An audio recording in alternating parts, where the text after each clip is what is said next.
नमस्कार दोस्तों, स्वागत है आपका हमारे चैनल पर। सुबह का सूरज मथुरा की गलियों पर हल्की सुनहरी रोशनी बिखेर रहा था, लेकिन उस रोशनी के पीछे एक अनजाना डर छिपा हुआ था। आज मल्लयुद्ध का दिन था। पूरी मथुरा नगरी में हलचल थी। लोग अपने अपने घरों से निकलकर अखाड़े की ओर जा रहे थे। किसी के चेहरे पर उत्साह था, तो किसी की आंखों में डर। क्या सच में वो दो बालक कंस के पहलवानों का सामना कर पाएंगे? सुना है उन्होंने कुवलयापीर हाथी को मार गिराया। शायद ये कोई साधारण बालक नहीं। ऐसी ही फुसफुसाहटें हर तरफ गूंज रही थीं।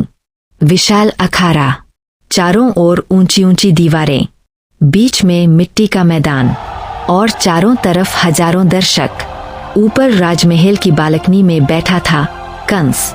उसके चेहरे पर एक अजीब सी मुस्कान थी, लेकिन उसके दिल की धड़कनें तेज हो चुकी थीं। आज मैं उस भविष्यवाणी को झूठ साबित कर दूंगा। वह अपने आप से बुदबुदाया। तभी द्वार खुले और अंदर प्रवेश किया कृष्ण और बलराम ने, दोनों साधारण ग्वालबाल के वस्त्रों में, लेकिन उनके चेहरे पर एक अद्भुत तेज था। जैसे ही वे अंदर आए, पूरा अखाड़ा कुछ पल के लिए शांत हो गया। फिर अचानक तालियों और जयकारों की गूंज उठी। कृष्ण कृष्ण, बलराम बलराम। मथुरा की जनता के दिल में उम्मीद जाग चुकी थी। कंस ने अपने सबसे शक्तिशाली पहलवानों को बुलाया, चाणूर और मुष्टिक। चाणूर आगे बढ़ा। उसका शरीर पहाड़ जैसा विशाल था। उसने घमंड से कहा, कृष्ण, सुना है तुम बड़े वीर हो, आज देखेंगे तुम्हारी ताकत। कृष्ण मुस्कुराए। वीरता का घमंड नहीं होता, वह कर्म में दिखती है। युद्ध शुरू हुआ। चाणूर ने पहला वार किया, तेज, भारी और घातक, लेकिन कृष्ण ने उसे आसानी से टाल दिया। दूसरी ओर बलराम और मुष्टिक के बीच भी भयंकर युद्ध शुरू हो गया। अखाड़े में धूल उड़ रही थी। लोग सांस रोके यह दृश्य देख रहे थे। चाणूर ने कृष्ण को पकड़ने की कोशिश की, लेकिन कृष्ण बिजली की तरह फुर्तीले थे। वह उसके चारों ओर घूमते रहे और सही मौके का इंतजार करते रहे।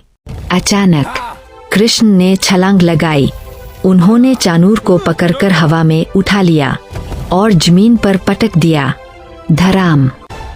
पूरा अखाड़ा कांप उठा। उधर बलराम ने भी मुष्टिक को जोरदार प्रहार किया और वह भी गिर पड़ा। कुछ ही पलों में दोनों विशाल पहलवान हार चुके थे। कंस की आंखें फैल गईं। यह कैसे हो सकता है? उसने घबराकर कहा। अब उसका डर साफ दिखाई दे रहा था। उसने तुरंत सैनिकों को आदेश दिया, इन दोनों को पकड़ लो, अभी के अभी। लेकिन अब बहुत देर हो चुकी थी। कृष्ण ने कंस की ओर देखा। उनकी आंखों में अब शांति नहीं, बल्कि धर्म की अग्नि जल रही थी। वह तेजी से महल की ओर दौड़े, जैसे बिजली आसमान को चीरती हुई गिरती है। सैनिक उन्हें रोकने की कोशिश करते रहे, लेकिन कोई भी उनके सामने टिक नहीं पाया। कुछ ही क्षणों में कृष्ण महल की बालकनी तक पहुंच गए। कंस अपने सिंहासन पर खड़ा था। उसके हाथ कांप रहे थे। दूर रहो, मैं तुम्हारा राजा हूँ, वह चिल्लाया। कृष्ण धीरे धीरे उसकी ओर बढ़े। राजा वह होता है जो प्रजा की रक्षा करे, न कि उसे डरा कर रखे। कंस ने तलवार उठाई और कृष्ण पर हमला किया, लेकिन कृष्ण ने उसका वार रोक लिया और अगले ही पल उन्होंने कंस को पकड़ लिया। पूरा महल स्तब्ध था। कृष्ण ने उसे सिंहासन से खींचकर नीचे गिराया और एक जोरदार प्रहार किया। कंस का अंत हो चुका था। कुछ पल के लिए पूरा शहर शांत हो गया। फिर अचानक खुशी की लहर दौड़ पड़ी। कंस मारा गया। हम आजाद हो गए। लोग खुशी से झूम उठे। आंखों में आंसू थे, लेकिन इस बार खुशी के। कृष्ण तुरंत कारागार की ओर गए, जहां उनके माता पिता देवकी और वसुदेव कैद थे। दरवाजे खोले गए। देवकी ने जैसे ही कृष्ण को देखा, वह रो पड़ी। मेरे लाल। कृष्ण ने उनके चरण छुए। माँ, अब सब ठीक है। वसुदेव की आंखों में गर्व था। आज तुमने सिर्फ कंस का नहीं, अधर्म का अंत किया है। कृष्ण ने कंस के पिता उग्रसेन को सिंहासन पर बैठाया। राज्य का अधिकार उस व्यक्ति को मिलना चाहिए जो न्याय करना जानता हो। मथुरा में फिर से शांति स्थापित हो गई। रात हो चुकी थी। कृष्ण महल की छत पर खड़े थे। आज उन्होंने अपना कर्तव्य पूरा कर लिया था, लेकिन उनके दिल में एक खालीपन था। वृंदावन, राधा, बांसुरी, सब कुछ याद आ रहा था।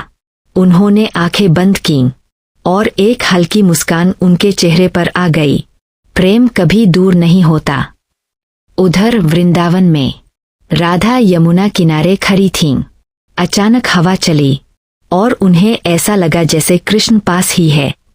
उनकी आंखों से आंसू बह निकले, लेकिन इस बार उनमें दर्द नहीं, बल्कि एक अजीब सी शांति थी। सीख।